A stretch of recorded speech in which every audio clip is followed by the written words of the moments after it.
اللہم صلی علی محمد وعلی آل محمد واصحاب محمد وازواج محمد وامت محمد اجمعین الی یوم الدین، آمین۔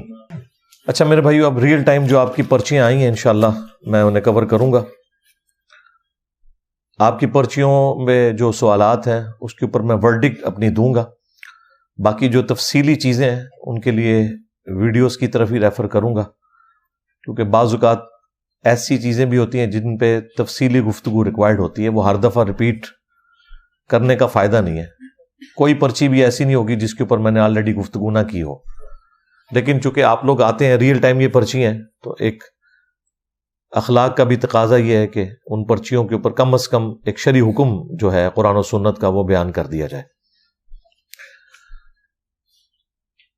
حضرت حلیمہ نے آپ صلی اللہ علیہ وآلہ وسلم کو پالا تھا یا حضرت ابو طالب نے؟ یہ دونوں میں یا لگانے کی ضرورت نہیں ہے۔ سیدہ حلیمہ جو تھی وہ دودھ پلایا تھا انہوں نے، اور کچھ عرصہ عرب کی ٹریڈیشن کے مطابق بچوں کو اس وقت جو دائیاں ہوا کرتی تھی ان کے پاس بھیجا جاتا تھا۔ پرورش ظاہر ہے کہ نبی الاسلام کی اصل میں جو کی ہے وہ تو آپ کے دادا نے کی ہے، اس کے بعد پھر حضرت ابو طالب آئے ہیں۔ پہلے تو نبی الاسلام کے اپنے دادا تھے جنہوں نے نبی الاسلام کی پرورش کی۔ شیعہ کے ہاں عموماً جو سننے میں آتا ہے بعض لوگوں کی طرف سے، سیدہ حلیمہ کے حوالے سے وہ نفی کرتے ہیں، حالانکہ خود ایران والوں نے جو فلم بنائی ہے محمد صلی اللہ علیہ وآلہ وسلم کے نام سے، جس میں آپ علیہ السلام کے بچپن کے آلموسٹ 8-10 سال فلم آئے گئے ہیں، تو اس میں انہوں نے باقاعدہ پورا کریکٹر حضرت حلیمہ کا دکھایا ہے، اور جس طریقے سے انہوں نے قربانی کی وہ سب کچھ انہوں نے ویڈیو میں دکھایا۔ میں اسے ڈسکس بھی کر چکا ہوں، اور اس کے اوپر میرا ایک الگ سے ایک کلپ بھی ریکارڈ ہے۔ معذور افراد کو کیا کسی جرم کی سزا کی وجہ سے دنیا میں بھیجا یا صرف امتحان کے لیے؟ معذور سے مراد اگر آپ جسمانی معذوری لے رہے ہیں تو یہ تو بہت چھوٹی چیز ہے۔ اصل جو معذوری ہے وہ تو عقیدے کی معذوری ہے نا جی، جس کے ساتھ ہمیشہ کا عذاب جڑا ہوا ہے، وہ زیادہ تکلیف دہ چیز ہے، بلکہ وہی تکلیف دہ چیز ہے۔ دنیا میں تو انسان کے اوپر کوئی بھی تکلیف آتی ہے وہ عارضی ہے، اس کی وجہ ہے کہ جب انسان کو موت آنی ہے وہ تکلیف تو ختم ہو جانی ہے، لیکن جو آخرت کی ہمیشہ کی تکلیف ہے وہ ڈیپینڈنٹ ہے اس چیز کے اوپر کہ آپ نے دنیا میں کیا عقائد اور نظریات اختیار کیے۔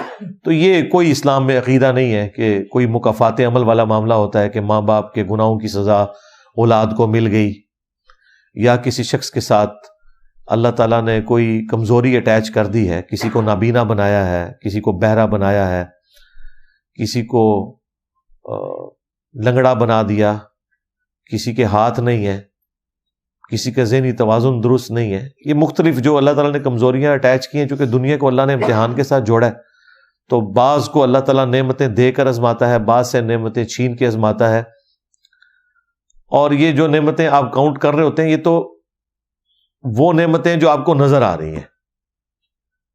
ایک وہ نعمتیں بھی ہیں جو بڑے بڑے لوگ جن کو آپ سمجھتے ہیں کہ یہ اللہ تعالیٰ کی طرف سے نعمتوں میں گھرے ہوئے ہیں، اللہ تعالیٰ نے انہیں وہ نعمتیں نہیں عطا کی ہوئی ہوتی۔ کتنے امیر لوگ ہیں جن کو اولاد کی نعمت نہیں اللہ نے دی ہے، یا اولاد دی ہے تو نافرمان نکل آئی ہے، اپنے ہوٹل چل رہے ہیں لیکن خود معدے کا السر ہو گیا ہے اور خود وہ پھیکی خوراک کھاتے ہیں۔ تو یہ ساری چیزیں اللہ تعالیٰ نے قانون ابتلا والا معاملہ، آزمائش والا رکھا ہوا ہے، لہٰذا یہ کوئی عقیدہ نہیں ہے جو یہ بیان کیا گیا۔ اس پہ میری تفصیلی ویڈیو ہے مکافات عمل کے نام سے، اس کو آپ دیکھیں، آلموسٹ 50 منٹ کی ہے۔ اس طرح کے سارے ٹاپکس میں نے اس میں کور کیے ہیں۔ اللہ تعالیٰ نے واضح قرآن پاک میں کئی مقامات پہ فرمایا ہے وَلَا تَزِرُ وَازِرَةٌ وِزْرَ أُخْرَى، کوئی بوجھ اٹھانے والی جان کسی دوسرے کا بوجھ نہیں اٹھائے گی۔ ماں باپ کے گناہوں کی سزا اولاد نہیں اٹھا سکتی، اولاد کے گناہوں کی سزا ماں باپ نہیں اٹھا سکتے۔ ہاں، اگر کوئی گائیڈ کرتا ہے کسی کو برائی کی طرف یا اچائی کی طرف، خواہ وہ ماں باپ ہوں، استاد ہوں، دوست ہوں، وہ ضرور وبال اٹھائیں گے، لیکن وہ وبال بھی جو اٹھائیں گے وہ ان ایڈیشن ٹو وبال ہوگا، اپنے وبال میں کسی کے کمی نہیں آئے گی۔ اگر کسی نے برائی کے راستے پہ کسی کو چلایا تو چلنے والے کو تو اپنا عذاب ہونا ہی ہونا ہے، جو چلانے والا ہے اسے ڈبل ہوگا۔ یہ نہیں ہے کہ وہ اس کے گناہوں کا وبال اٹھا لے گا، تو ایسا کوئی عقیدہ نہیں ہے۔ باقی جو ازمائشیں ظاہر ہے اللہ تعالیٰ نے اس پہ اجر بھی رکھا ہے۔ بخاری مسلم میں حدیث ہے، مسلمان کو کوئی بھی دکھ، درد، تکلیف یا اندیشہ پہنچتا ہے، حتیٰ کہ اس کے پاؤں میں کانٹا بھی چبھ جائے، اللہ تعالیٰ اس کی برکت سے اس کے گناہ معاف کر دیتا ہے۔ صحیح بخاری میں حدیث ہے، اللہ تعالیٰ جس کے ساتھ بھلائی کا ارادہ فرماتا ہے اسے دنیا میں کسی تکلیف میں، بیماری میں مبتلا کر دیتا ہے۔ صحیح بخاری میں ایک اور حدیث ہے، اللہ تعالیٰ فرماتا ہے میں اپنے جس بندے سے آنکھیں چھین لوں تو اس کی جزا پھر جنت کے سوا کچھ نہیں ہے۔ تو یہ ساری چیزیں ساتھ اس کے جڑی ہوئی ہیں۔ کئی صحابہ بھی ہیں آخری وقت میں وہ نابینا ہو گئے، دنیا میں اسی حالت سے چلے گئے، کوئی ان کو سزا تو نہیں ملی ان کے گناہوں کی، یہ اللہ تعالیٰ نے آزمائش کے طور پہ رکھا ہوا ہے۔ اور آپ دیکھیں اگلے زمانوں میں آپ کو تو بتایا جاتا ہے لوگوں کی عمریں بہت زیادہ ہوتی تھی، یہ بالکل جھوٹ ہے۔ عمریں اب لوگوں کی زیادہ ہوتی ہیں، پہلے تو کوئی 80-90 پہ پہنچتا تھا، اکثر تو بچپن میں ہی فوت ہو جاتے تھے، بیماریاں اتنی ہوتی تھی۔ یہ تو 20ویں صدی میں آ کے جب بیماریوں کے اوپر کنٹرول کیا ہے نا انسانیت نے، اللہ تعالیٰ نے انسان کو یہ ترقی کروائی ہے، تو ڈیتھ ریٹ کم ہوا ہے۔ ادروائز کئی بچے پریگنینسی کے دوران ہی مائیں بھی مر جاتی تھیں، پھر بچے شروع کی جو بیماریاں جن کے آپ کو ٹیکے لگائے جاتے ہیں ان میں کئی بچے مر جاتے تھے، پھر جنگوں میں کتنے لوگ مر جاتے تھے۔ آپ ہمارے یہ پرانے جتنے حکمران ہیں ان کی اگر ہسٹری دیکھیں بہت کم ہے جو 50 سے اوپر گئے ہیں، بلو 50، بعض تو بلو 40 دنیا سے چلے گئے۔ بڑے بڑے صحاب بھی چھوٹی عمروں میں فوت ہوئے۔ تو اگلے زمانوں میں تو بہت کم لوگ ہی بڑی عمر تک پہنچا کرتے تھے۔ میں نے ایک دن باقاعدہ اس کے اوپر پوری تحقیق کی کہ میں مسلمانوں کے جو حکمران ہیں نا ان کی عمریں صرف چیک کروں۔ حضرت ابوبکر کی عمر 63 سال، حضرت عمر کی بھی 63 سال، حضرت علی کی بھی 63 سال، حضرت عثمان جو ہے وہ 82 تک گئے ہیں۔ اس کے بعد آپ اگر دیکھنا شروع کریں حضرت معاویہ بھی، وہ بھی اسی 60s کی رینج میں، ان کا بیٹا یزید بلو 40، اس کا بیٹا جو تھا معاویہ ابن یزید وہ 22 سال کی عمر میں۔ اس کے بعد بھی آپ مروان، عبد الملک بن مروان، پھر آگے ولید بن عبد الملک، سلیمان بن عبد الملک، ان کو آپ دیکھنا شروع کریں 50 کوئی کراس کیا، سب 50 سے نیچے ہی ہیں، زیادہ تر 40 سے نیچے مر گئے۔ اچھا میں بڑا حیران ہوتا تھا جب ان کی بایوگرافی پڑھتا تھا نا کہ وہ ایک ہی مجلس میں پورا دمبا کھا جاتے تھے، بکریوں کا گوشت کھا جاتے تھے، اتنا پرانے حکمرانوں کے بارے میں۔ میں کہتا تھا یار یہ اتنا کچھ کھاتے تھے تو اتنی عمریں کیسے؟ وہ پتہ چلا عمریں تو کوئی نہیں جی، ہارٹ فیل ہی ہوتے تھے ساروں کے۔ ظاہر ہے جب چربی بڑھ جائے گی آپ کی تو یہ سارے معاملات ہوں گے۔ تو آپ دیکھ لیں عمریں بہت تھوڑی ہوا کرتی تھی۔ خود جامع ترمذی میں حدیث ہے، نبی علیہ السلام نے کہا کہ میری امت کی جو عمریں ہیں وہ 60 سے 70 کے درمیان ہیں۔ اب تو خیر جو جدید بیماریاں ایسی آئی ہیں کہ کئی مرنے والے تو 50 سے ہی نیچے مر جاتے ہیں، ہارٹ فیل والے جو ہیں وہ کئی 40s میں چلے جاتے ہیں۔ تو اللہ تعالیٰ نے بعض کو 40 سال کی زندگی دی، بعض کو 60 کی دی، بعض کو 80 کی دی، بعض کو 100 کی دی، لیکن بہرحال زندگی میں اللہ نے اس کے لیے موقع ضرور رکھا۔ یہ اللہ کو بہتر پتہ ہے کہ اسے اس گیون سرکمسٹانسز کے اندر کتنی بات سمجھ آئی ہے، وہ اللہ تعالیٰ اس کے مطابق فیصلہ کرے گا۔ ان شارٹ یہ ہے کہ نہ تو اولاد کی معذوری، ماں باپ کو سزا ہے اس اعتبار سے ماں کی یا باپ کی کسی عمل کی سزا اولاد کو ملی ہے، نہ اولاد کے عمل کی سزا ماں باپ کو ملنے والی ہے۔ یہ ایسا کوئی عقیدہ نہیں اسلام میں۔ دوسرے اسکالرز کہتے ہیں کہ صرف نماز روزہ ہی اسلام نہیں، تو یہ بتا دیں اسلام کیا ہے؟ جہاد کون سے اسکالر ہے کہتے ہیں؟ میں نے تو آج تک کسی اسکالر کو شہید ہوتے نہیں دیکھا، نہ کسی جنگ پہ جاتے دیکھا۔ آپ امام مہدی کا انتظار کریں یا جہاد کے لیے جائیں جی جہاد کے لیے انہی اسکالرز کو ساتھ لے کے جانا ہے جنہوں نے آپ کو متاثر کیا ہوا ہے۔ وہ تو دنیا کے ٹور لگاتے پھر رہے ہیں سارے اسکالرس. ہاں آپ کو بھیج رہے ہیں فلسطین, خود جو ہے وہ سیریں کر رہے ہیں دنیا کی, اور لیکچر دینے کے بھی پیسے لیتے ہیں. میں کسی ایک کا نام نہیں لے رہا, ہاں یہ سارے اس میں شامل ہیں. اور مجھے تو حق ہے نا میں یہ کہوں, کوئی مولوی تو نہیں اس طرح ان کو للکار سکتا, کیونکہ مولوی کہیں گے تو پتا کتنا تو چندہ لینا ہے, مجھے تو نہیں کوئی دوست لگا سکتا. تو میں تو یہ کہتا ہوں, تو بھائی میرے آپ کو کسی نے نہیں روکا, فوراً سے پہلے ان کے ساتھ شامل ہوں جو اسکالرز آپ کو کہہ رہے ہیں. اور میرے لیے بڑی حیران کن بات ہے, یہ کون سا اسکالر ہے جو جہاد کے اوپر گیا ہوا ہے اور آپ کو آوازیں دے دے کے بلا رہا ہے کہ آ جاؤ مجھے جوائن کرو, تو آپ ضرور جائیں. تو یہ جس کا بھی سوال ہے مجھے اس اسکالر کا نام بتا دیں جو جہاد پہ گیا ہوا ہے اور آپ کو وہاں سے ای میلز کر رہا ہے, واٹس ایپ میسیجز بھیج رہا ہے, اور وی لاگ بنا کے کہ دیکھو یہ میں لڑ رہا ہوں, میں نے اتنے کافر مار دیے, اتنے یہودی مار دیے, اتنے اسرائیلی میں نے فوجی قتل کر دیے, آ جاؤ میرے ساتھ شامل ہو. میرے علم میں تو ایسا کوئی اسکالر نہیں ہے جو آپ نے لکھا ہے. تو یہ ایک تھریٹیکل ایک سٹیٹس ہے. تو لہذا جتنا آپ نے سوال پوچھا میں نے اتنا جواب دیا. باقی جو ہمارا جہاد اور قتال کے بارے میں نظریہ ہے وہ آلریڈی ویڈیوز میں ریکارڈ ہے الحمدللہ.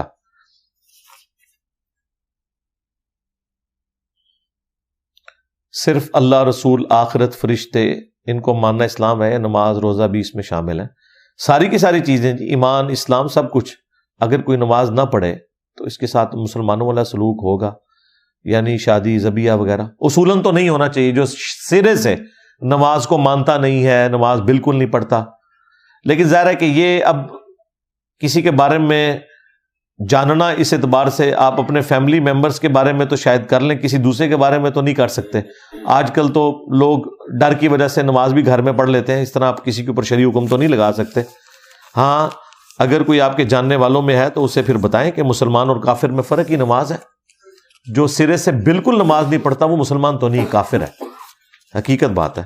یہاں پہ لوگ یہ تو پوچھتے ہیں کہ جی اس کی شادی نہیں ہوئی ہے تو جنازہ جائز ہے. بے نمازی کا جنازہ شوق سے پڑھتے ہیں, ٹھیک ہے, اور جس کی شادی نہیں ہوئی کہتے ہیں اس کا جنازہ جائز ہے کہ نہیں جائز ہے. تو چونکہ ظاہری کلمے میں ہمارے سامنے جو بھی اللہ رسول آخرت کا اقرار کر رہے ہیں تو ہم اس کے ظاہری کلمے کا احترام کرتے ہوئے اس کے ساتھ مسلمانوں والے معاملات کریں گے. ظاہر ہے ہندوؤں والے معاملات تو اس کے ساتھ نہیں کرنے, نہ کرسچنس کے قبرستان میں اسے پھینکنا ہے. جو کچھ بھی ہے اس نے ایک کمزور سے دھاگے سے اپنے آپ کو جس ریلیجن سے باندھا ہوا ہے وہ اسلام ہی ہے نا. کوئی بھی دنیا میں ایک انسان ہے وہ مر گیا ہے, کہیں کسی کھاتے میں تو اسے ڈالنا ہے نا آپ نے. یعنی اگر آپ وہ کہتے ہیں کہ اگر وہ اللہ رسول کا ماننے والا ہے لیکن اس کے اعمال میں اس لیول کی کمزوری ہے تو پھر اسے کس کھاتے میں ڈالیں گے؟ کسی کھاتے میں تو ڈالیں گے نا. اگر آپ کہیں گے ہندو ہے تو ہم یہ کہیں گے بھی ہندو تو نہیں ہے وہ, لہٰذا اس کی لاش کو آگ بھی نہیں لگا سکتے. اگر آپ کہیں گے یہ کرسچنز میں سے ہے تو کرسچنز بھی نہیں مانیں گے کہ ہمارے میں سے کہاں سے آ گئے, تو کبھی گرجے میں بھی نہیں آیا, تو کسی کھاتے میں تو اسے ڈالنا ہے نا. تو الٹیمیٹلی جس کمزور سے دھاگے کے ساتھ وہ بندھا ہوا ہے نا اس کے ساتھ وہی معاملات کریں. باقی یہ بات آپ کی ٹھیک ہے کہ لوگ یہاں پہ یہ تو دیکھتے ہیں کہ اچھی نوکری ہے یا نہیں ہے, یہ نہیں دیکھتے ہیں کہ ہمارا ہونے والا داماد یا ہونے والی بہو نماز بھی پڑھتی ہے کہ نہیں. تو بالکل نکاح طلاق کے معاملات میں ان چیزوں کو دیکھا کریں. کوئی ضرورت نہیں ہے ایسی جگہوں کے اوپر شادی کرنے کی کہ جن کا اسلام سے کوئی لینا دینا نہیں ہے. بالکل اگر میں کسی فقہ کو نہیں مانتا تو مفتی کیسے بنوں؟ آپ نے مفتی بننا ہے, اس کے لیے فقہ کی ضرورت ہے. فقہ کی کوئی ضرورت نہیں میرے بھائی, فقہ الاسلام کی ضرورت ہے. فقہ تو سمجھ بوجھ کو کہتے ہیں. بخاری مسلم میں حدیث ہے, اللہ تعالیٰ جس کے ساتھ بھلائی کا ارادہ فرماتا ہے اسے دین کی فقہ عطا فرما دیتا ہے. دین کی فقہ حنفی نہیں, دین کی فقہ. دین وہ ہے جو قرآن و سنت میں آیا. یہ جو آپ کی فقہ بنی ہوئی ہے یہ فرقوں کی فقہ ہے, اور یہ آلموسٹ ابسلیٹ ہو چکی ہوئی ہے. یعنی مجھے بتائیں امام مالک, امام شافعی, احمد بن حنبل, امام ابو حنیفہ رحمہم اللہ اجمعین وعلیہم السلام اجمعین ورضی اللہ عنہم اجمعین, اللہ کی کروڑوں رحمتیں ہوں ان پر, ان کی قبروں کو اللہ تعالیٰ نور سے بھر دے. ان کی جو زمانے کے حالات و واقعات اور جو مسائل تھے وہ آج کے زمانے کے نہیں ہیں. امام حنیفہ کو تو نہیں پتا کہ ریل گاڑی بن چکی ہے, اس میں نماز کا شرعی حکم کیا ہوگا, ہوائی جہاز میں نماز کا شرعی حکم کیا ہوگا, انتقال خون کا مسئلہ کیا ہوگا. آپ کے لیے حیران کن بات ہے کہ یہ جو بلڈ ڈونیشن والا معاملہ ہے یہ 1901 میں شروع ہے, بمشکل 125 سال پہلے. 20ویں صدی کے آغاز میں ایک آسٹرین تھا سائنٹسٹ, اس نے یہ ڈسکور کیا تھا کہ بلڈ کے گروپس ہوتے ہیں. اس سے پہلے دنیا میں لوگوں کو نہیں پتا تھا, لوگ جانوروں کا خون بھی انسانوں کو لگاتے تھے، انسانوں کا بھی انسانوں کو لگاتے تھے، انسان مر جاتے تھے، کیونکہ اگر بلڈ گروپ میچ نہ کرے تو دوسرے انسان کا خون بھی آپ کے لیے زہر قاتل ہے، جسم وہ قبول ہی نہیں کرتا، جسم کی امیونٹی اسے ریبٹل کرتی ہے اور وہ کلاٹس بن جاتے ہیں، انسان کی ادھر ہی ڈیتھ ہو جائے گی۔ آپ اگر غلط خون بھی لگا دیں تو اگلے بندے کی ڈیتھ ہو سکتی ہے۔ تو یہ اجمیر شریف کا کوئی سائنٹسٹ نہیں تھا، نہ بغداد شریف کا۔ اچھا، یہ دلوں کے حال جانتے تھے، انہیں بلڈ گروپ نہیں دریافت ہوئے ان سے۔ جو بلڈ گروپ 1901 میں دریافت ہو رہا ہے، وہ بلڈ کسی کو لگانا چاہیے نہیں لگانا چاہیے، اس کا مسئلہ امام حنیفہ تو نہیں بتا سکتے، وہ تو ان کی وفات کے بھی 1100 سال بعد جا کے بلڈ گروپس کا پتہ چل رہا ہے۔ پھر اس کے بعد یہ اعضاء کی پیوند کاری تو ابھی بمشکل 70-80 سال پہلے یہ شروع ہوئی ہے، کسی کا گردہ کسی کو لگا دینا، جگر کا ٹرانسپلانٹ کرنا، ہارٹ کا ٹرانسپلانٹ کرنا، ویڈیو کیمرے کا مسئلہ، اذان کا مسئلہ اسپیکر میں دینا، یہ وہ سارے مسائل ہیں جو ان اماموں کے زمانے میں تو نہیں تھے، لہذا ان کے مسائل تو ہمارے آج کسی کام کے نہیں ہیں، سوائے ان مسائل کے جو ان کے زمانے میں یا ان کے زمانے سے پہلے کے تھے، اور وہ ان کے زمانے کے پہلے کے بھی جو مسائل ہیں وہ قرآن و سنت میں موجود ہیں۔ یعنی امام حنیفہ سے پہلے بھی تو بحث تھی نا، تو اس زمانے میں بھی بحث حلال ہی ہوتی تھی، امام حنیفہ نے تو نہیں آگے بتایا کہ یہ بحث حلال ہو گئی ہے، تو قرآن میں لکھا ہے بہیمۃ الانعام سارے حلال ہیں، جو بے زبان مویشی ہیں، مویشیوں کی کیٹیگری میں جو فال کرتا ہے وہ اس میں حلال ہے۔ زرافہ بھی مویشی ہے، اس کے کھر بھی بالکل کٹے ہوئے ہوتے ہیں، جس طرح یہ بھینس کے، گائے کے، بکری کے کٹے ہوئے کھر ہوتے ہیں نا، تو جو زرافہ ہے وہ بھی اسی مویشی کے اندر آتا ہے، وہ بھی حلال ہے۔ اب زرافے کا حلال ہونا میں بتا رہا ہوں تو کیا میری تقلید شروع کر دیں گے؟ نہیں، فقہ یا اجتہاد اور قیاس کا جو معاملہ ہے یہ قیامت تک جاری ہے، یہ کسی شخص کے اوپر آگے فکس نہیں ہوگا۔ تو آپ مفتی بنے، اسلام کے مفتی بنے، اس کے لیے آپ قرآن پڑھیں، احادیث کی کتابیں پڑھیں، اس کے بعد تمام مکاتب فکر کی کمپیریٹیو سٹڈی کریں، ٹھیک ہے۔ اگر آپ نے مدارس میں پڑھنا ہے ضرور پڑھیں، بریلویوں کے مدرسے میں بھی پڑھیں، دیوبند کے بھی پڑھیں، اہل حدیث کے بھی پڑھیں، اور شیعہ کے مدرسے میں بھی پڑھیں، اور جب بوڑھے ہو کے ریٹائر ہو کے گھر آئیں تو اس وقت آخری عمر میں آپ کی شادی بھی ماں باپ کروا دیں گے، ظاہر ہے اتنا ٹائم تو لگ جائے گا نا۔ 8 سال بریلویوں کے، 8 سال دیوبندیوں کے، 8 سال اہل حدیث کے، 24 سال ہو گئے، 17 سال کم یونیورسٹی ایران کے۔ اور سناؤ، لو سامو ہے۔ اور اینڈ پہ بھی آپ جب انجینئر صاحب کی ویڈیوز دیکھیں گے نا تو آپ کو پتا چلے گا یار یہ سارے نے ڈنڈی ماری ہوئی ہے، تو بہتر یہ کہ ہماری ویڈیوز دیکھیں، مفتی نہیں آپ مفتی اعظم بن جائیں انشاءاللہ۔ میں پاکستان آرمی میں جاب کرتا ہوں، وہاں روزانہ ڈیوٹی کے دوران نماز کا وقت آ جاتا ہے، تو کیا میں روزانہ کی بنیاد پر نمازیں جمع کر سکتا ہوں؟ یار آرمی میں تو بڑی سہولت ہے، وہاں تو باقاعدہ نمازوں کے وقفے ہوتے ہیں، میں نے تو بڑا کلوزلی ان کا انوائرمنٹ دیکھا ہے، تو نمازوں کو آپ جمع تو تب کریں نا جب آپ کی ڈیوٹی کسی ایسی جگہ کے اوپر ہے جہاں آپ کے پاس ٹائم سپین بہت تھوڑا ہے۔ تو میں نے تو دیکھا ہے آرمی میں جتنا نمازوں کا اہتمام ہوتا ہے مساجد کا، وہ تو کسی جنگل میں بھی انہوں نے کوئی کالونی بنائی ہوئی ہے یا کوئی اپنی کیمپ لگایا ہوا ہے تو مسجد تو پہلے وہ اہتماماً اس کا سارا کے سارا معاملہ کرتے ہیں۔ تو آرمی کے کیس میں تو ایسا نہیں ہوتا، یہ پتہ نہیں کون سی آرمی میں آپ جاب کر رہے ہیں، پاکستان آرمی میں کر رہے ہیں تو وہاں تو یہ معاملات ہوتے ہیں۔ بہرحال اگر کہیں ایسے کوئی کریٹیکل سچویشن ہے، جنگ چھڑی ہوئی ہے، ٹھیک ہے، مجبوراً ہے، پھر آپ نمازیں بے شک جمع کر لیں۔ آپ کے نزدیک قرآن و سنت پر زیادہ عمل کس امام کا ہے؟ امام حنیفہ، امام مالک، احمد بن حنبل یا امام شافعی؟ یار ساروں نے ہی اپنی طرف سے کوشش تو کی ہے عمل کرنے کی، لیکن جو قریب اگر آپ کہہ سکتے ہیں نا سب سے زیادہ تو امام شافعی ہیں، اگرچہ کچھ مسئلے ان سے بھی بہت بڑے مس ہینڈل ہو گئے، مثلا بیوی کو ہاتھ لگانے سے وضو ٹوٹنا، یہ اتنی بڑی مصیبت انہوں نے کھڑی کر دی ہے امت کے لیے کہ آج تک کروڑوں لوگ اس تکلیف کو برداشت کر رہے ہیں۔ انڈونیشیا اور ملیشیا کے لوگوں نے اپنی بیویوں کو گرمیوں میں بھی دستانے پہنائے ہوتے ہیں، کیونکہ وہ سارے ہیں شافعی مسلک کے ماننے والے، وہ کہتے ہیں جی بیوی کو ہاتھ لگانے سے جو ہے وہ وضو ٹوٹ جاتا ہے۔ اب لاکھ آپ ان کو بتائیں کہ بھائی بخاری مسلم میں لکھا ہے، اما عائشہ کہتی ہیں ان دنوں ہمارے گھروں میں چراغ نہیں ہوتے تھے، اور نبی علیہ السلام جب رات کی نماز پڑھتے تھے تو میں آپ کے سامنے لیٹی ہوتی تھی، جب آپ سجدے میں جانے لگتے تو میرے پاؤں ٹو دیتے، میں اپنے پاؤں سمیٹ لیتی، اور جب آپ قیام میں واپس جاتے تو پھر میں پاؤں سیدھے کر لیتی.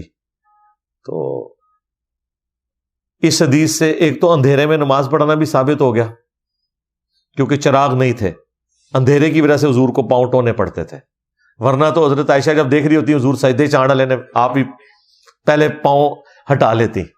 یہ تو بدتمیزی ہے کہ آپ دیکھ بھی رہے ہیں اور پھر یہ اس طرح تو ہو نہیں سکتا. اما عائشہ سے تو آپ توقع نہ کریں, اس لیے اما عائشہ نے اس میں کلیئر کیا, کوئی کلپ نہ کاٹ سکے اما عائشہ دا. انہوں نے نال کلیئر کیا کہ ان دنوں ہمارے گھروں میں چراغ نہیں ہوا کرتے تھے, اندھیرے میں نماز پڑھی جاتی تھی, اس لیے یہ ایسا ہوتا تھا.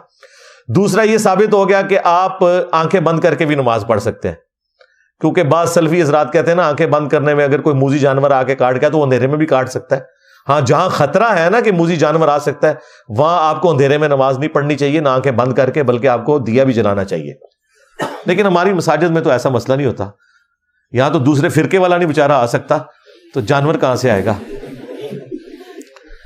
تو یہ مسئلہ ثابت ہوا. اور تیسرا یہ ثابت ہوا کہ بیوی کو ہاتھ لگانے سے وضو نہیں ٹوٹتا, کیونکہ اس میں الفاظ ہیں, اما عائشہ کہتی ہیں میرے پاؤں ٹو دیا کرتے تھے نبی علیہ السلام.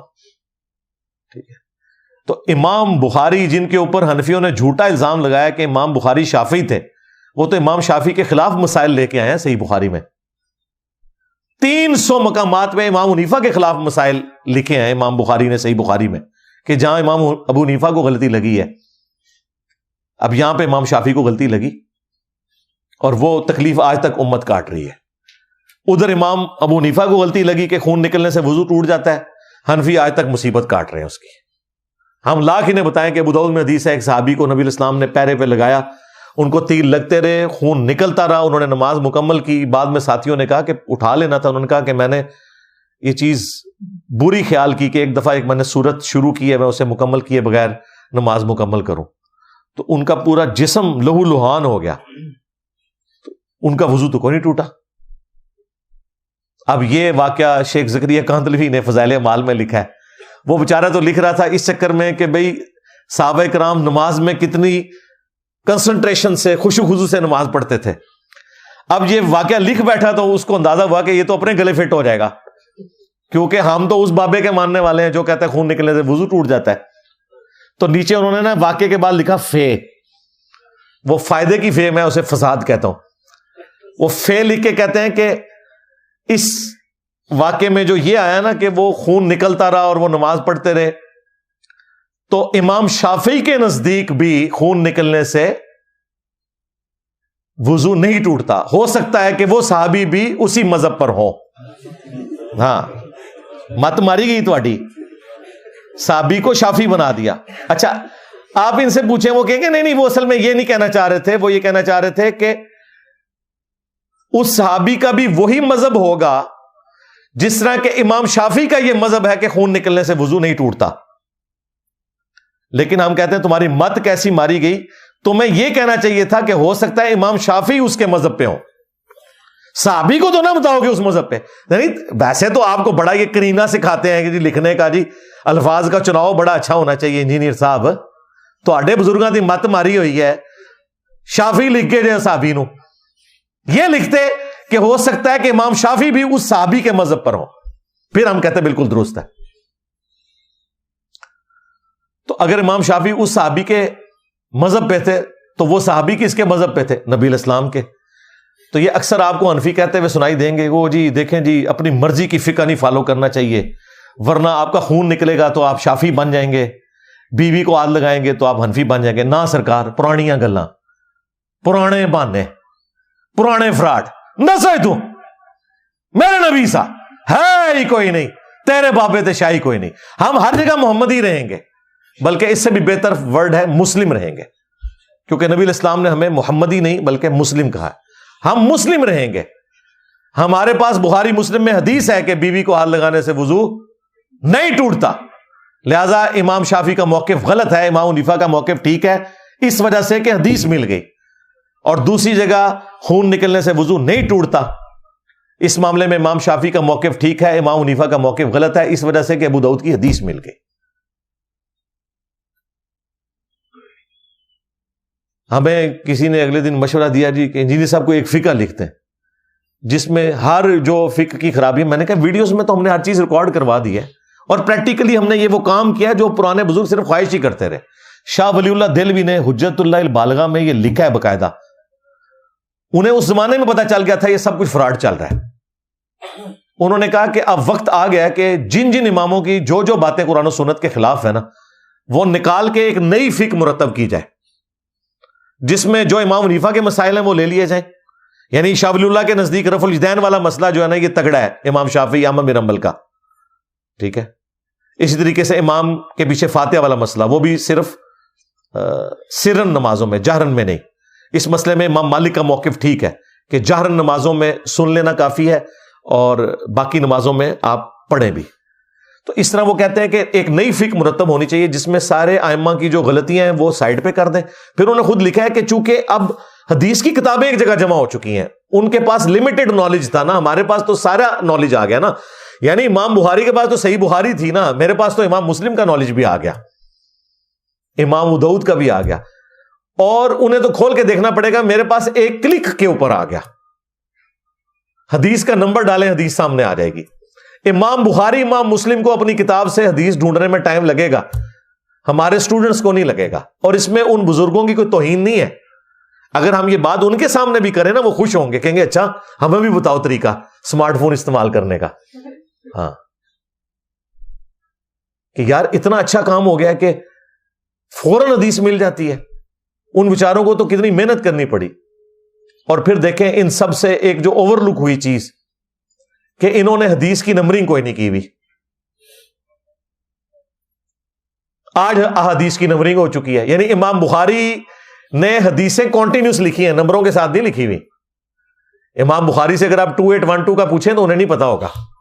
ہاں ایون آپ صحابہ کرام سے پوچھیں گے سورۃ الاحزاب کی آیت نمبر 56 کیا ہے, وہ نہیں بتا سکتے جب تک وہ گنیں گے نہیں. اس زمانے میں آیت کی نشانی لگائی جاتی تھی, نمبر نہیں ہوتا تھا.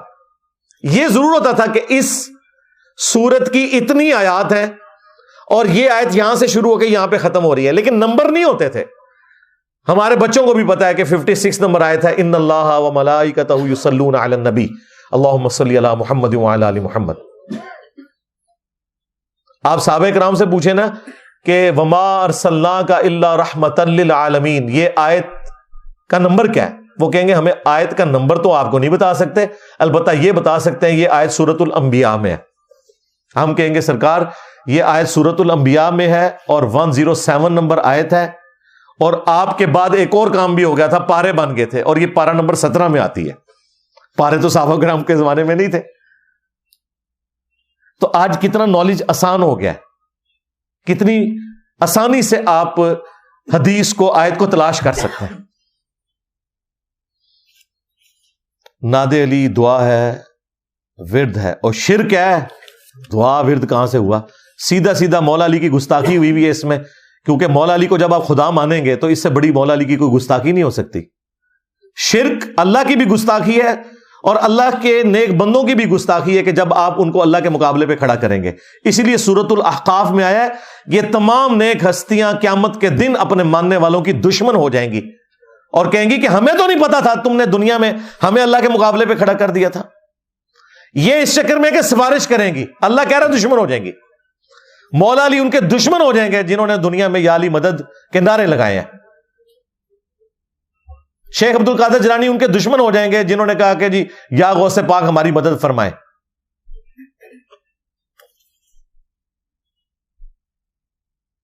میرا نام طاہا ہے, آپ بہت اچھے ہیں, جزاک اللہ جی. نیچے کل بھی بنایا ہوا ہے چھوٹا سا ہارٹ. اچھا جی, اچھا ٹھیک. یہ سوال آپ نے ویسے ہی ڈال دیا, سوال تو نہیں تھا, خواہش تھی جی. اچھا.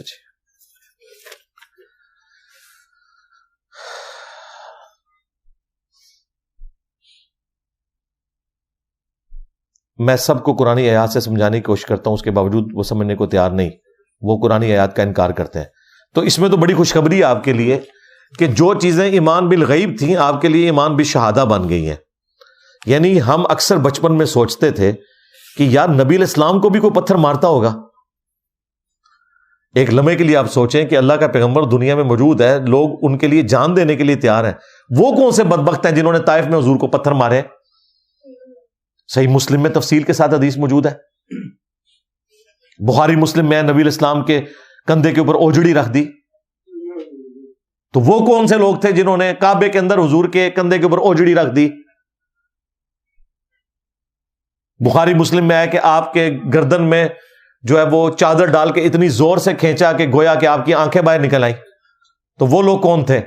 اے لوگ سن اے نہ دے بزرگ سمجھے، کیونکہ وہ لوگ نبی علیہ السلام کے نہ صرف گستاخ تھے بلکہ نبی علیہ السلام کی جان کے دشمن تھے. آپ کے دین میں کیا عمل کرنا تھا وہ آپ کے شہادت، آپ کے قتل کے درپے تھے. یہ لوگ بھی دیکھ لیں، یہ اس زمانے میں ہوتے نا، یہ وہی لوگ ہی ہوتے. کیونکہ آج آپ ان کو یہ کہہ رہے ہیں کہ تم نبی کے ماننے والے ہو، تو نبی پہ قرآن میں جو نازل ہوا وہ یہ لکھا ہوا ہے، یہ کہتے ہیں ہم نہیں مانیں گے. ان کے بڑوں نے بھی نہیں نبی کو مانا تھا. ہوں پتہ لگ گیا. تو جو میں نے یہ بات کی تھی، اللہ کا شکر ادا کریں، آپ کو پتہ چل گیا یہ مسئلہ آپ کا حل ہی نہیں ہونا تھا کہ یہ کیسے ہو سکتا ہے کہ نبی موجود ہو اور لوگ ان کی بات نہ مانیں. اگر مسلمانوں میں اکثریت ان لوگوں کی ہے کہ جو نبی کو مانتے ہوئے بھی نبی کی بات ماننے کے لیے تیار نہیں ہے، تو سمجھ لیں کہ ان کے بڑے بھی تھے اس زمانے میں. ہاں، باقی آپ کا کام صرف پہنچانا ہے. قرآن میں تو حضور کو بھی کہا گیا کہ آپ نے بھی اپنے آپ کو ہلاک نہیں کر لینا اس غم سے کہ لوگ ایمان نہیں لے کے آتے. فَلَعَلَّكَ بَاخِعٌ نَفْسَكَ عَلَىٰ آثَارِهِمْ إِن لَّمْ يُؤْمِنُوا بِهَٰذَا الْحَدِيثِ أَسَفًا طَٰهَ مَا أَنزَلْنَا عَلَيْكَ الْقُرْآنَ لِتَشْقَىٰ إِلَّا تَذْكِرَةً لِّمَن يَخْشَىٰ. یہ قرآن ہم نے اس لیے نازل نہیں کیا کہ آپ مشقت میں پڑ جائیں، یہ تو نصیحت ہے جو ڈر جائے اس کے لیے، بس چھوڑیں باقیوں کو. سَيَذَّكَّرُ مَن يَخْشَىٰ، اس سے تبلیغ کریں اس کو جو اللہ کی دھمکی سے ڈرتا ہے. وَيَتَجَنَّبُهَا الْأَشْقَىٰ، اور جو بدبختی پہ اترا ہوا ہے نا، چھوڑ دیں اس کو. وَيَتَجَنَّبُهَا الْأَشْقَىٰ الَّذِي يَصْلَى النَّارَ الْكُبْرَىٰ. اس کا علاج تو ہمارے پاس ہے، ہم اسے بڑی آگ پہ پیش کریں گے. ثُمَّ لَا يَمُوتُ فِيهَا وَلَا يَحْيَىٰ، پھر وہاں وہ نہ زندوں میں ہوگا نہ مردوں میں ہوگا. فَذَكِّرْ بِالْقُرْآنِ مَن يَخَافُ وَعِيدٍ، اے نبی قرآن سے اس کو وصیت کریں، اس کو نصیحت کریں، آخرت کا ڈر سنائیں جو اللہ کی دھمکی سے ڈرتا ہے. جو نہیں ڈرتا چھوڑ دیں اس کو اس کے حال پہ. وَمَا عَلَيْنَا إِلَّا الْبَلَاغُ، ہمارا کام تو نہیں مگر پہنچا دینا. إِنَّكَ لَا تَهْدِي مَنْ أَحْبَبْتَ وَلَٰكِنَّ اللَّهَ يَهْدِي مَن يَشَاءُ. اے نبی جس سے تم محبت کرتے ہو تم اسے ہدایت نہیں دے سکتے، اللہ جسے چاہتا ہے ہدایت دیتا ہے. اے نبی ہم آپ سے نہیں پوچھیں گے لوگ جہنم میں کیوں پہنچ گئے، آپ کا کام صرف دعوت دینا ہے.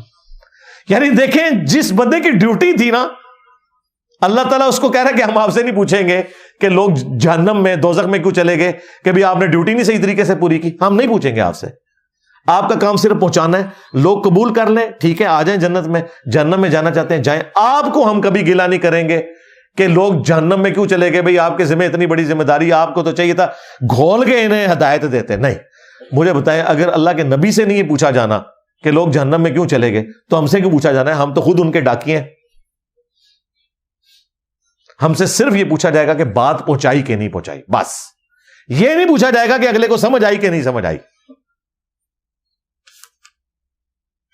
نشہ آور اشیاء کو ختم کروانے کے لیے اقدامات کیے جا سکتے ہیں. جی کر رہے ہیں ہم اللہ کے فضل سے، گورنمنٹ کے ادارے بھی بنے ہوئے ہیں، میری ویڈیوز بھی اس کے اوپر ریکارڈ ہیں.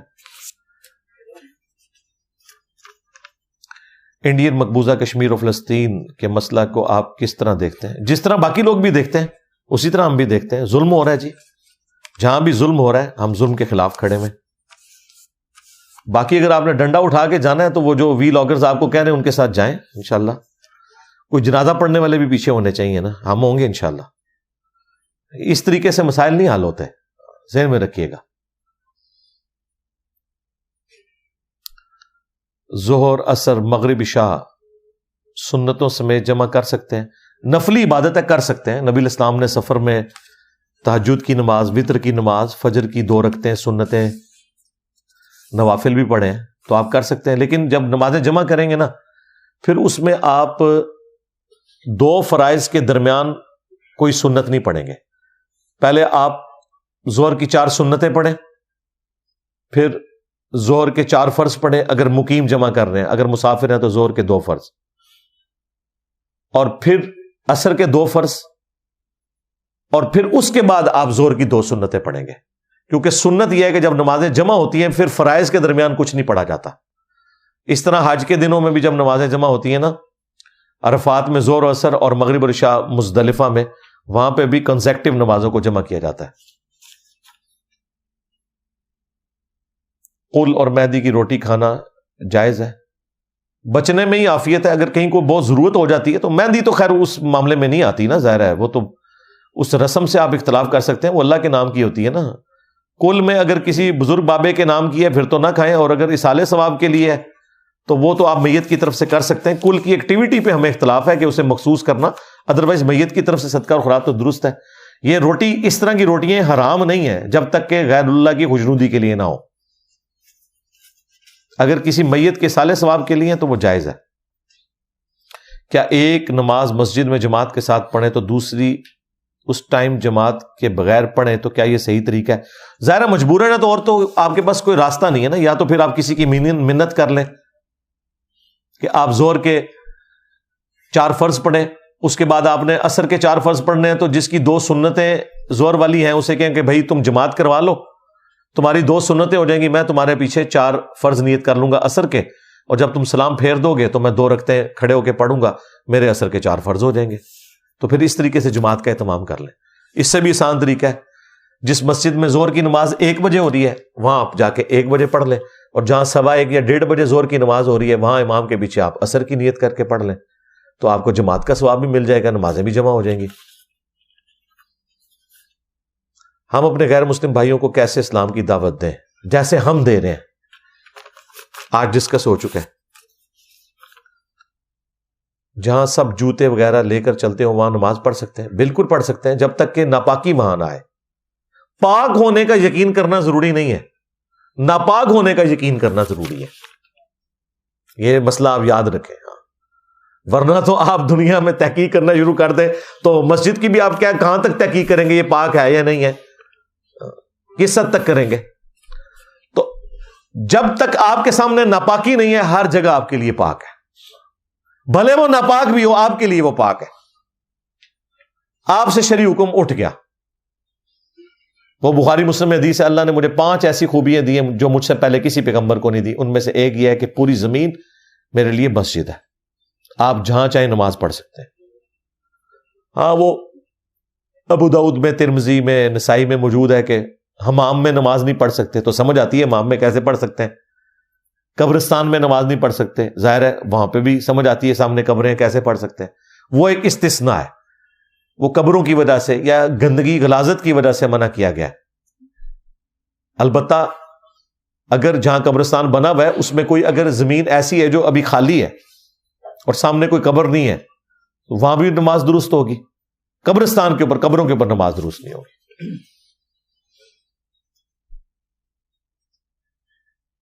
فوتگی والے گھر میں لوگوں کو کھانا بنا کر دینا، ظاہر ہے اس کے علاوہ کوئی چارہ نہیں، جبکہ وہ خود غم میں ہے، تو یہ تو رشتہ داروں کو سوچنا چاہیے نا کہ کیوں ادھر آ کے ڈیرا لگا کے بیٹھ جاتے ہیں۔ ٹھیک ہے جنازہ پڑا ہے، جائیں اپنے گھر میں، وہاں پہ اب آ جاتے ہیں پورے کنبے کو ساتھ لے کے، پھر ظاہر ہے ان بیچاروں کو تو کچھ کرنا پڑے گا، اب تو لوگوں کو باقاعدہ دیگیں بھی منگوانا پڑتی ہیں، کیا کریں، اور تو کوئی چارہ نہیں ہے۔ اس گھر میں چولہا جلانا حرام نہیں ہے، سوگ کرنا ہے آپ نے، لیکن اگر آپ باہر سے لوگ آ گئے ہیں اور آپ وہاں پہ کھانا پکانے کے لیے کوئی کوک وغیرہ ہے اور آپ پکانا چاہتے ہیں تو کوئی منع بھی نہیں ہے، وہ صرف یہ کہا گیا کہ جہاں پہ سوگ میں لوگ، باقی لوگ وہاں پہ کھانا دیں تاکہ وہ بیچارے اس کیفیت سے نکلیں، کھانا ان کے لیے بھی ارینج کریں۔ یہ نہیں ہے کہ ایسے گھر میں کھانا پکانا حرام ہو جاتا ہے، یہ مسئلہ نہیں تھا۔ اگر مینج ہو سکتا ہے، آج کل تو کوئی مشکل نہیں ہوتا، تو کر لے۔ کیا صفات الہی کی عبادت ہو سکتی ہے؟ قرآن اگر عیسیٰ کو روح اللہ کہا گیا تو علی کو ید اللہ کیوں کہا گیا؟ کافی میں روایت مجھے، اور میرے بھائی یہ جتنی چیزیں یہ لٹریچر کی ہیں، صرف عیسیٰ روح اللہ تو نہیں ہے، آپ سب روح اللہ ہیں۔ ہمارے ابا جی کو اللہ نے کیا کہا؟ وَنَفَخْتُ فِيهِ مِن رُوحِي، جب میں آدم میں اپنی روح پھونک لوں تو تم نے سجدے میں گر پڑنا ہے۔ تو آدم میں کس کی روح ہے؟ اللہ کی۔ آدم کی ساری اولاد میں کس کی روح ہے؟ اللہ کی۔ یہ اللہ کی روح سے مراد ہے اللہ کی مخلوق روح، یہ کہتے ہیں نا کہ اے بھی رب دا جی ہے، یعنی یہ اللہ نہیں بنایا ہے، اس کو جانور بھی اللہ نہیں پیدا کیے ہیں، اس طرح روح بھی اللہ نے پیدا کی ہے۔ تو انسان میں اللہ کی روح سے مراد یہ نہیں ہے کہ کوئی اللہ تعالیٰ کی کوئی روح ہے جس میں سے نکال کے ہمیں کوئی بیچ میں سے فیض دیا ہوا ہے، نہیں، یہ اللہ کی مخلوق ہے۔ عیسیٰ ابن مریم کا نام روح اللہ اس لیے رکھا گیا۔ اب مجھے بتائیں، حضرت ابراہیم خلیل اللہ ہے، تو کیا محمد رسول اللہ خلیل اللہ نہیں ہے؟ اللہ کے دوست نہیں ہے؟ بس ایک لقب مل گیا۔ سارے انبیاء خلیل اللہ ہیں، سارے انبیاء حبیب اللہ ہیں، اپنے اپنے زمانے میں تمام پیغمبر اللہ تعالیٰ کے محبوب بندے ہیں، اس میں کوئی شک ہی نہیں ہے، لیکن یہ لقب مل گیا نا۔ عیسیٰ ابن مریم کو لقب ملا ہے روح اللہ کا، اس کا یہ مطلب نہیں ہے کہ ان کے علاوہ کوئی اور روح اللہ نہیں ہے، سب کے سب روح اللہ ہیں، جتنی بھی مخلوقات ہیں، لیکن روح یہاں مخلوق ہے۔ قرآن میں آیا، نبی روح کے بارے میں پوچھتے ہیں، فرماؤ کہ اس کا علم تو نہیں دیا گیا مگر تھوڑا، اللہ کی مخلوق ہے۔ عیسیٰ ابن مریم کو خاص اس لیے کہا گیا کہ وہ ایسی عورت سے پیدا ہوئے جس کا کوئی شوہر نہیں تھا، تو ان کے باپ والا ایلیمنٹ مسنگ تھا، یہ ماں سے پیدا ہوئے ہیں، اور ان کے باپ کا جو ایلیمنٹ ہے وہ اللہ تعالیٰ کا امر کن ہے، اس کی وجہ سے یہ اللہ کی خاص روح ہے، روح من، روح تو باقی بھی ہے، اسی لیے اللہ نے قرآن میں کہا ہے کہ عیسیٰ کی مثال اللہ کے ہاں آدم کی سی ہے۔ آدم کو تو اللہ تعالیٰ نے بغیر ماں باپ کے پیدا کیا ہے، یعنی اگر عیسیٰ ابن مریم گاڈ ہیں اس وجہ سے کہ ان کا باپ کوئی نہیں ہے، تو حضرت آدم تو بڑے گاڈ ہونے چاہیے، وہ تو لم یلد ولم یولد والا معاملہ ہو جاتا ہے، ان کا تو باپ بھی کوئی نہیں، ماں بھی کوئی نہیں، اللہ نے اپنے ہاتھوں سے بنایا۔ لیکن آدم علیہ السلام کو کرسچنز بھی کہتے ہیں اللہ کا بندہ، تو ہم انہیں سمجھاتے ہیں، اللہ نے پکی دی ہے قرآن میں کہ عیسیٰ ابن مریم کی مثال اللہ کے نزدیک آدم کی سی ہے۔ ٹھیک ہو گیا جی؟ کیا آپ کو نہیں لگتا کہ آپ کے علماء کے خلاف سخت الفاظ اور توہین امیز الفاظ بولتے ہیں، اس سے ہماری ینگ جنریشن علماء سے متنفر ہو رہی ہے؟ نہیں، علماء سے میری وجہ سے نہیں متنفر ہو رہی، میں نے علماء سے کہا ہے کہ یہ مدرسوں میں منہ کالا کریں اور اس کی ویڈیوز لیک کریں، یہ میں نے مفتیوں کی ویڈیوز نکالی ہیں، مجھے بتائیں، آئے دن جو آپ کے واٹس ایپس کے اوپر جو مفتیوں کے کارنامے آتے ہیں، یہ میں نے گن پوائنٹ پہ ان سے کروائے ہیں کہ بھی تسی یہ کام کرو تاکہ میں تمہیں بدنام کرا۔ جو جو حرکتیں ان کے بزرگوں نے کی ہیں میاں، وہ میں نے کروائی ہوئی ہیں، میں نے ان کے بزرگوں کو کہا ایک دوسرے کو کافر کو، تاکہ جب میں بعد میں دنیا میں تشریف لاؤں گا تو پھر میں بتاؤں گا کہ یہ کر کے گئے ہیں، کرتوت انہوں نے کیے ہوئے ہیں۔ آپ مجھے تب بلیم دیں جب میں کسی کے اوپر جھوٹا الزام لگا رہا ہوں، اور اگر آپ یہ سمجھتے ہیں کہ اگر انہوں نے کام ڈالے ہیں اور میں سختی سے رد کرتا ہوں، تو میرے بھائی میں سختی سے رد کوئی نہیں کر رہا، میرا یہ دعویٰ ہے میں اس پلانٹ ارتھ پہ سب سے سافٹ بندہ ہوں۔ اعلیٰ حضرت جو آپ کے کروڑوں بریلویوں کے بزرگ ہیں اور آپ کے بھی بزرگ ہیں، انہوں نے تو دیوبندیوں کو مرتد اور کافر ڈکلیئر کیا ہے، میں نے تو نہیں کہا مرتد اور کافر، سخت زبان تو یہ تھی۔ اور اعلیٰ حضرت کے جواب میں دیوبندیوں کے بزرگوں نے کہا کہ احمد بریلوی ان کی پوری جماعت شیطانی لشکر ہے، سخت زبان تو یہ ہے۔ تبلیغی جماعت والے اب کس منہ سے فضائل اعمال اٹھا کے پھریں گے کہ فضائل اعمال جس بندے نے لکھی ہے نا اس کا پیر ہے خلیل احمد سہارنپوری، اور فضائل اعمال میں جگہ جگہ اس نے خلیل احمد سہارنپوری کے حوالے دیے ہیں، اور خلیل احمد سہارنپوری نے المہند المفند لکھی ہے، فضائل اعمال میں اس نے اپنے پیر اشرف علی تھانوی کے حوالے دیے ہیں، اور اشرف علی تھانوی نے سگنیچر کیے ہیں المہند المفند کے اوپر، جس کے اندر بریلوی فرقے کو شیطانی لشکر کہا گیا۔ تو زبان میری سخت ہے، میرا یہ دعویٰ ہے کہ بندہ لبو جڑا میرے تو نرم ہوئے اور کام میرے والا کر رہا ہوں۔ میں نے تو کبھی نہیں کہا وہابی سوراں دے سور، میں نے نہیں کہا کہ جو وہابی ہیں یہ خوارج کی ایک جماعت ہے، اور وہابی کہتے ہیں کہ بریلوی جو ہے مشرکین عرب سے بھی بدتر ہے۔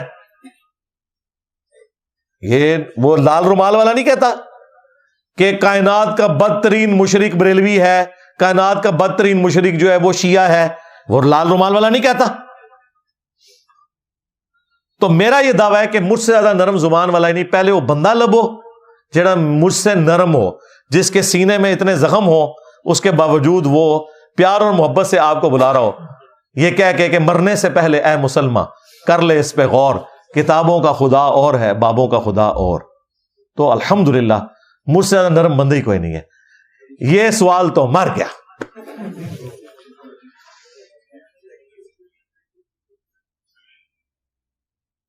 بلوچستان ایشو جو چل رہا ہے اس پر روشنی ڈالیں. روشنی نہیں، بہت دفعہ میں نے بڑے بڑے بلب روشن کیے ہیں اس کے اوپر، بے فکر رہے ہوں. کیا آپ کو نہیں لگتا کہ لوگ آپ کے مقلد ہوتے جا رہے ہیں؟ بالکل نہیں، مجھے نہیں لگتا.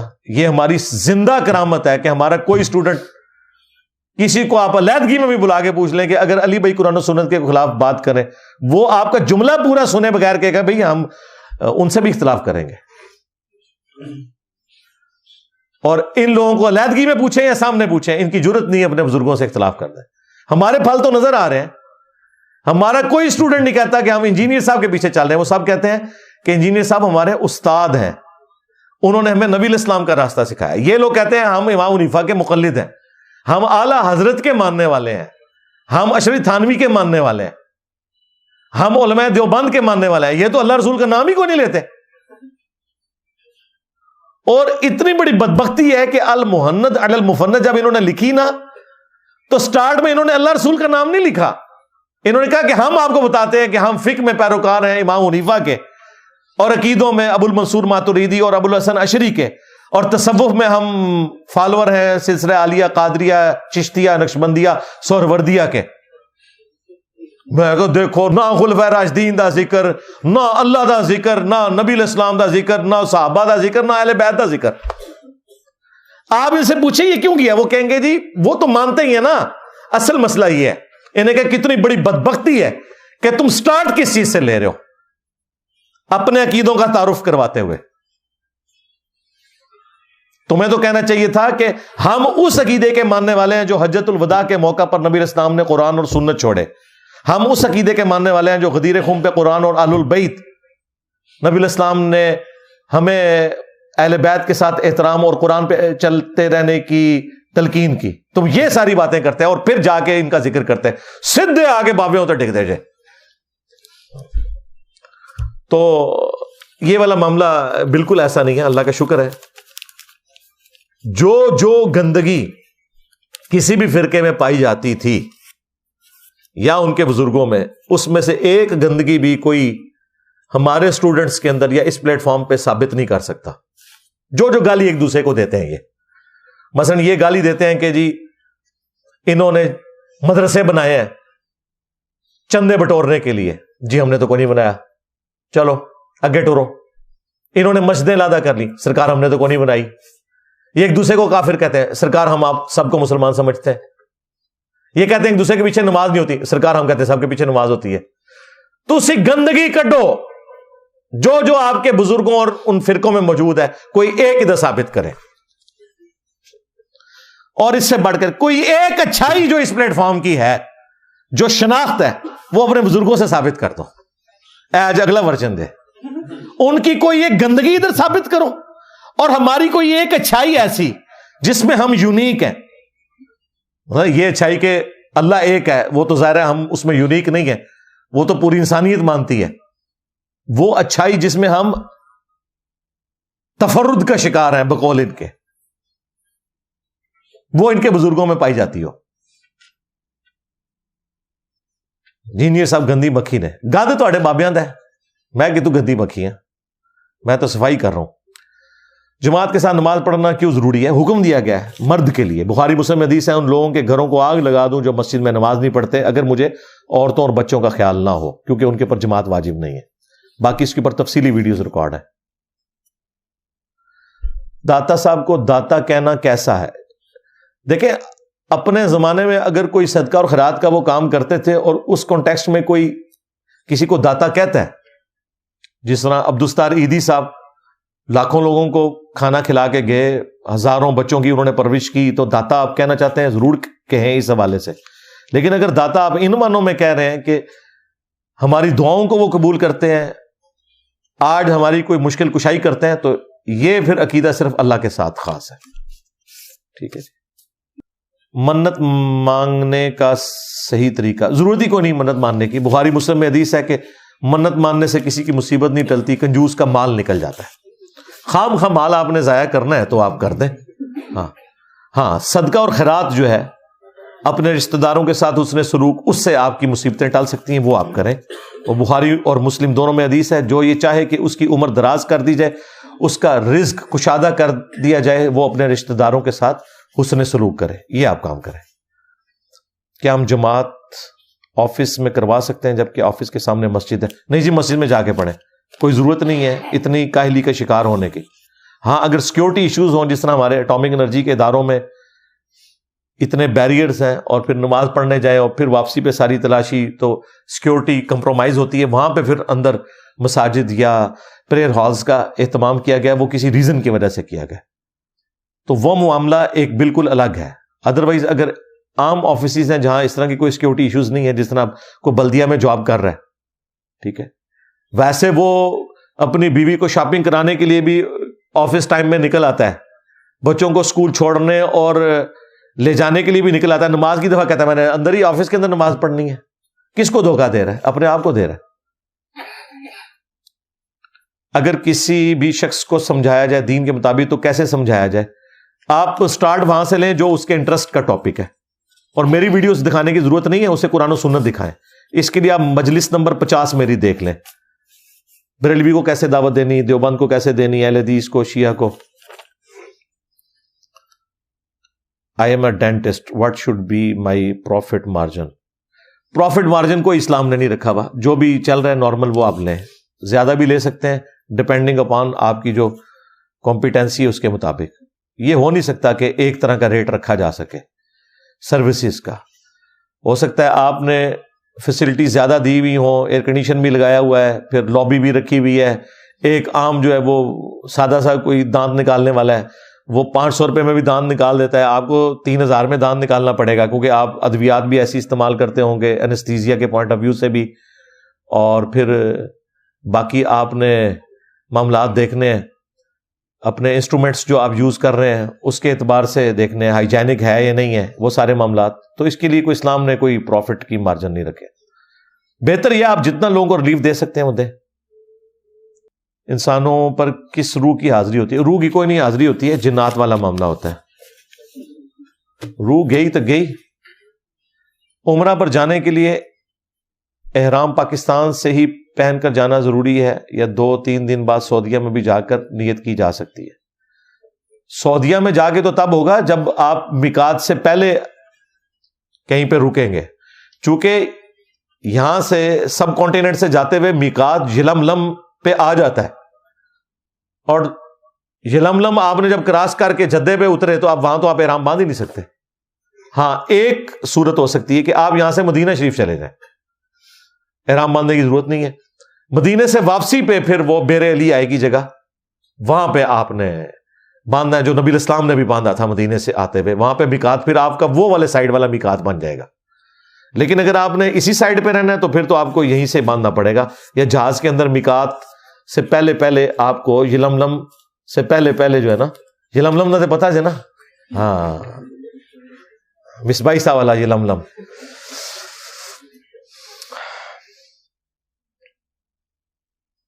غامدی صاحب کے ایک لیکچر میں سنا ہے کہ غار حرا کا نبی الاسلام کے ساتھ کوئی تعلق نہیں، یہ افسانوی بات ہے. نہیں، افسانوی کہاں سے؟ بخاری مسلم میں لکھی. غامدی صاحب سے ان باتوں پہ بحث کرنے کی ضرورت نہیں ہے. غامدی صاحب سے حجیت حدیث پہ بات کی جائے گی.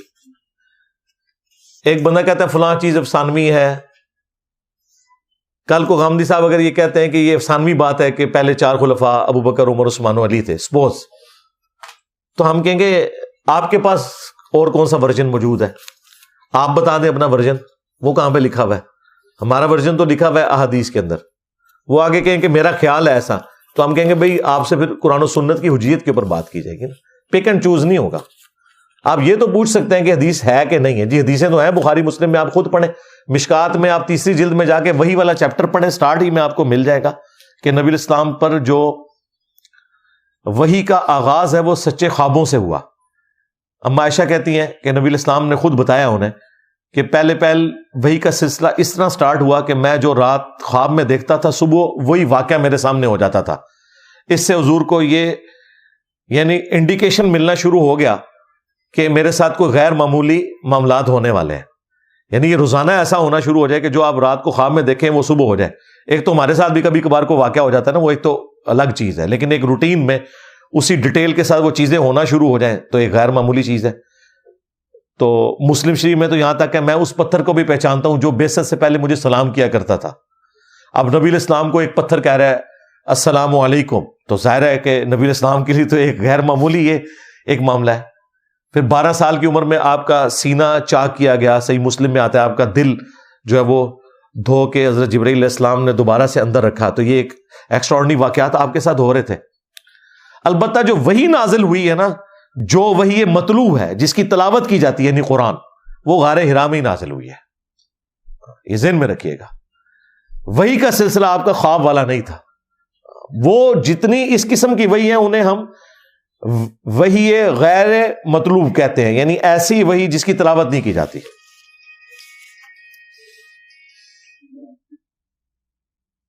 دوست کو شرمندہ کر کے اس سے بار بار دعوت کھانا جائز ہے یا ناجائز ہے؟ حرام ہے جی. ہاں بالکل کوئی ضرورت نہیں ہے. اگر نہیں کھلانا چاہ رہا زہر دے دے گا کس داڑے تو وہ. ہاں اگر زہر نہ بھی دے تو وہ جو کھانا کھلائے گا نا آپ کو، یا تو فوڈ پوائزننگ آپ کو ہو جائے گی، یا کہیں آپ کا وہ پھر اس طریقے سے نکلے گا کہ آپ یاد کریں گے. اس طریقے سے یہ کوئی طریقہ نہیں ہے بالکل. ہاں کہیں آپ کی ایک دل لگی ہے اور آپ کہتے ہیں جی مجھے ٹریٹ دے، تو اگر وہ نہیں دینا چاہتا تو کلیئر کٹ اس سے بات کریں اور اسے کہیں کہ بھائی کھلانی ہے نہیں کھلانی. وہ کہے جی میں نہیں کھلا سکتا. ان کو بات ٹھیک ہے یار کوئی مسئلہ نہیں ہے، زبردستی نہ کھائے. علی بھائی مشرک امام کے پیچھے نماز پڑھ لینی چاہیے. ہاں اگر وہ مسلمان مشرک امام ہے تو پڑھ سکتے ہیں. کلمہ گو مشرک اور کافر مشرک میں فرق ہے. اس کے اوپر یہ پوری ڈاکٹرن ہے، میری ویڈیو دیکھیں، شرک والے امام کے پیچھے نماز. آپ نکاح ثانی کی ترغیب دینے میں اتنی احتیاط کیوں برتتے ہیں حالانکہ ہمارا دین ہمیں اجازت دیتا ہے؟ تو آپ کو میں نے روکا ہوا ہے بھائی، کرو. کبھی کہتے ہیں نہیں میں جہاد پہ جانے سے روکتا ہوں. میں آپ کو جہاد پہ جانے سے نہیں روکتا، جاؤ. جو ہمارے خلاف وی لاگ بنا رہے ہیں وہ تو ادھر ہی پھر رہے ہیں، آزادانہ گھوم رہے ہیں. میں نے تو یہاں اپنی زندگی اپنی جان ہتھیلی پہ رکھی ہوئی ہے. تو ہمیں کون آگے کہتا ہے تو کرو یار، دوسری تیسری چوتھی کس نے منع کیا ہے؟ احتیاط نہیں، میں آپ کو دونوں رخ بتاتا ہوں. جس دن میں نے کہا نا کہ دوسری تیسری چوتھی کرنا حرام ہے، پھر آپ میرے اوپر گرفت کریں. میں آپ کو ایک ریئلٹی بتا رہا ہوں. میں تو آپ کو پہلی کے لیے بھی احتیاط کہتا ہوں، آپ دوسری کی بات کر رہے ہیں. میری تو ویڈیوز ریکارڈ ہے کہ جو شخص گھر کا خرچہ نہیں اٹھا سکتا اسے کوئی شادی کرنے کی ضرورت نہیں ہے. روزے رکھے، ہاں اللہ توبہ کرے، حوروں کا انتظار کرے، دنیا میں کسی کی بچی کو ذلیل نہ کرے.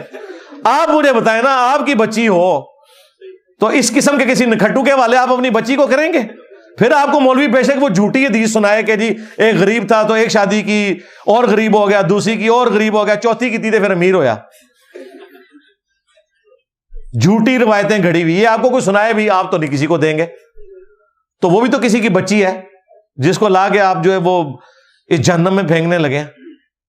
تو ہم تو پہلی کے بارے میں بھی احتیاط کی بات کرتے ہیں. تو بالکل یہ احتیاط سے ہی بات ہوگی، کیونکہ اسلام نے اس طریقے سے بات نہیں کی ہوئی ہے جس بے احتیاطی سے آپ کو مولوی بتا رہے ہیں. اسلام میں یہ کہاں لکھا ہوا ہے کہ دوسری کرو، تیسری کرو، چوتھی کرو؟ یہ نہیں لکھا ہوا. اسلام میں تو اس کے الٹ لکھا ہوا ہے اگر انصاف نہ کر سکو تو ایک پر اکتفا کرو. دوسری تیسری چوتھی کی اجازت ہے، حکم نہیں ہے. یہ ذہن میں رکھیے گا، اجازت ہے. ٹھیک ہے اپنے سرکمسٹانسز ہے ضرور کریں، لیکن اگر نیٹ ایک ہی رہ جاتی ہے، یہاں تو ہم یہی دیکھ رہے ہیں جو دوسری کرتا ہے نا، یا تو پہلی سے ناراضگی ہوئی ہوتی ہے یا طلاق ہوئی ہوتی ہے اور بعد میں پتہ چلتا ہے، یا جیسے ہی اس کو پتہ چلتا ہے وہ پھر رہ جاتی ہے، اینڈ پہ ایک ہی بیوی رہ جاتی ہے. اس طرح کی اگر سیکنڈ وائف کرنی ہے تو پہلی وائف ہی بہتر ہے، کیونکہ باقی سارے معاملات، بچے اور خاندان کی ہمدردیاں پہلی بیوی کے ساتھ ہی ہوتی ہیں. دوسری جو بیوی آتی ہے نا، اس کی پہلی ساس تو آپ کی بیوی بن جاتی ہے، اور جو اس کی ساس ہے آلریڈی وہ بھی اس کو اپنا کمپٹیٹر سمجھنا شروع کر دیتی ہے. پہلی کے ساتھ ہمدردیاں شروع ہو جاتی ہیں. تو ہم یہ آپ کو تصویر کا دوسرا رخ بتاتے ہیں.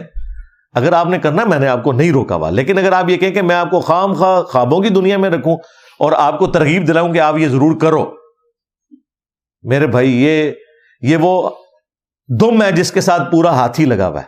یہ ذہن میں رکھیے گا، کیونکہ آپ نے کوئی جانور تو گھر لا کے نہیں باندھنا، سارے معاملات لے کے چلنے ہیں.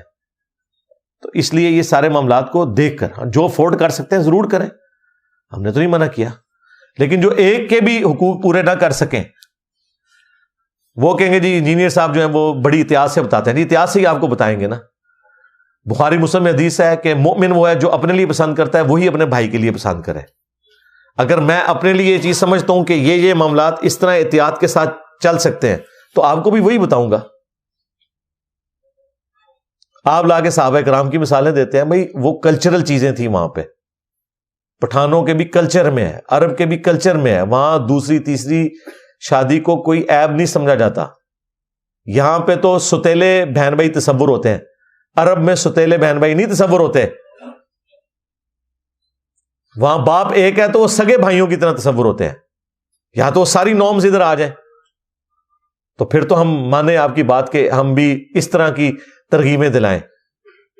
اور پھر میں نے آپ کو کہا کہ آج کے اس دور میں جس نے بھی دعوت و تبلیغ کا کام کرنا ہے اور واقعی وہ بڑے لیول پہ دین کا کام کرنا چاہتا ہے تو وہ بھائی ایک بیوی کے اوپر ہی اکتفا کرے. آپ دیکھ لیں جتنے بڑے بڑے لوگ ہیں یار، ڈاکٹر فرحت ہاشمی اس نے کیوں نہیں اپنی خاوند کی دوسری تیسری چوتھی کروا دی؟ وہ ویڈیوز ریکارڈ کراتی ہیں نا، تو اپنے گھر سے شروع کریں نا. اپنے خاوند کی ایک ہی شادی ہے ڈاکٹر فرحت ہاشمی کی بھی، ہاں ڈاکٹر ذاکر نائک کی بھی ایک ہی شادی ہے، خامدی صاحب کی بھی ایک ہی شادی ہے، طارق جمیل صاحب کی بھی ایک ہی شادی ہے. جتنے بڑے بڑے میں آپ کو سپیکر بتا رہا ہوں، ٹھیک ہے، کیونکہ انہیں پتا ہے کہ دوسری اور تیسری کے ساتھ پھر وہ چیزیں جڑی ہیں کہ پھر زنانیاں سنبھالو گے، دین دا کام کوئی نہیں کر سکتے.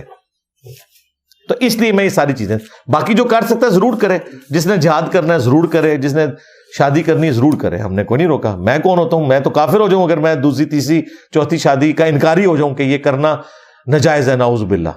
میں شریعت بدل سکتا ہوں لیکن میں آپ کو بتا رہا ہوں کہ اسلام کیا کہتا ہے. جادو ٹونا کا علاج قرآن و حدیث کے علاوہ کوئی اور عمل کرنا جائز ہے اگر اس میں شرک نہ ہو. مسلم شریف میں حدیث ہے، اپنے زمانے جاہلیت کے دم مجھ پر پیش کرو، اگر اس میں شرکی الفاظ نہیں تو ان کو ویسے ہی کرتے رہو جیسے پہلے کر رہے تھے.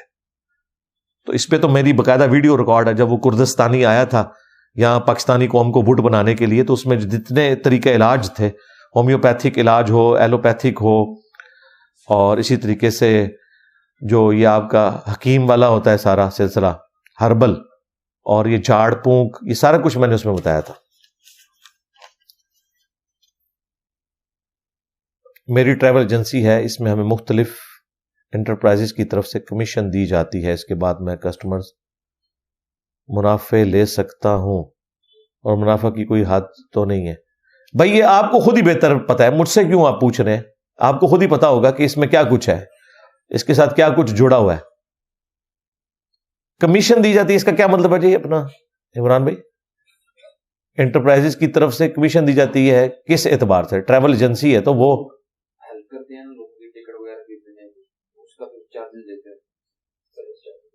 تو اگر تو بھائی یہ کمپنیوں نے لاؤ کیا ہوا ہے، گورنمنٹ کے رولز میں کوئی یہ دو نمبری نہیں ہے، پھر تو ٹھیک ہے آپ کرتے رہے. صحیح مسلم حدیث ہے، گناہ وہ جو تیرے دل میں کھٹکے اور تو اس بات سے ڈرے کہ لوگ مطلع ہوں. یہ آپ نے خود فیصلہ کرنا ہے. مجھے بتانے کا فائدہ اس لیے نہیں ہے، کوئی نہ کوئی پوائنٹ رہ جائے گا اور خواہ خواہ میرے متھے لگیں گے، اس لیے آپ خود فیصلہ کریں.